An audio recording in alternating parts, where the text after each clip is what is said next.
ఉమ్మడి కుటుంబాల ఊసే లేకుండా పోయింది. అమ్మ, నాన్న, అక్క, బావ, చెల్లి, మరిది, అన్న, వదిన, తమ్ముడు, మరదలు, మేనత్త, మేనమామ, పిన్ని, బాబాయ్, పెద్దమ్మ, పెదనాన్న, తాతయ్య, అమ్మమ్మ, నానమ్మ, వదిన, మరదలు, బావ, బామ్మర్ది, ఇంకా ముత్తాత, తాతమ్మ, ఇలాంటి వరుసలు ఉన్నాయని, ఉంటాయన్న సంగతే మరచారు నేటితరం. మమ్మీ, డాడీ, ఆంటీ, అంకుల్ ఇవి రెండు తెలిస్తే చాలు ప్రపంచమంతా మన బంధువులే అనే భావన ఏర్పడింది ఈ రోజుల్లో. రక్త సంబంధం అంటే ఏంటో తెలియని దుస్థితి. కారణం, పుట్టగానే పిల్లలను బేబీ కేర్లు వేయడం లేదా ఆయాలకు అప్పగించడం, అందాలకు బందీలైన తల్లులు పాలు కూడా ఇవ్వకపోవడం, ముడ్డి కడగడం మానుకొని డయపర్స్ వాడడం, ఇంకెక్కడి ప్రేమలు, లాలనలు.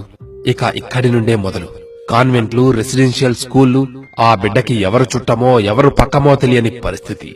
ఎద్దులా పెరిగి మొద్దులా తయారవడం తప్ప మరేమీ లేదు. ఇంజనీరింగ్ చేయడం, ఎంఎస్ కని విదేశాలకు వెళ్లడం, వాట్సాప్ లో చాటింగ్లు, స్కైప్ లో వీడియో కాలింగ్, అమెజాన్ ద్వారా షాపింగ్. నెలకింత డబ్బు పంపిస్తే ఈ తల్లిదండ్రులకు అదే ఆనందం. పెళ్లి ముందు రావడం, అయిపోగానే పెళ్లాన్ని తీసుకుని వెళ్లిపోవడం. ఇంకెక్కడుంటాయి ప్రేమలు, ఆప్యాయతలు?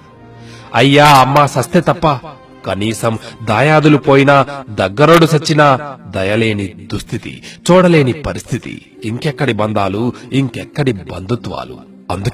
అందుకే బాల్యం నుండే మార్పు రావాలి. పసిబిడ్డలు అమ్మమ్మ, నాన్నమ్మలు చెప్పే కథలు వినాలి. తాతయ్యలు నేర్పే మర్యాదలు నేర్వాలి. వారికి కుటుంబంలో ఉండే ఆనందం తెలపాలి. అది మనింటి నుండే ప్రారంభం కావాలి. కలిసి భోజనం చేస్తూ ముచ్చటించడం నేర్పాలి. ఉమ్మడి కుటుంబ వ్యవస్థను కాపాడాలి. మళ్లీ ప్రపంచానికి మన దేశం వసుదైక కుటుంబమని చాటి చెప్పాలి. ఇది మాటల వరకే పరిమితమా? ఆచరణలో సాధ్యమా? ఏమో మనమే ఆలోచించుకోవాలి కదూ.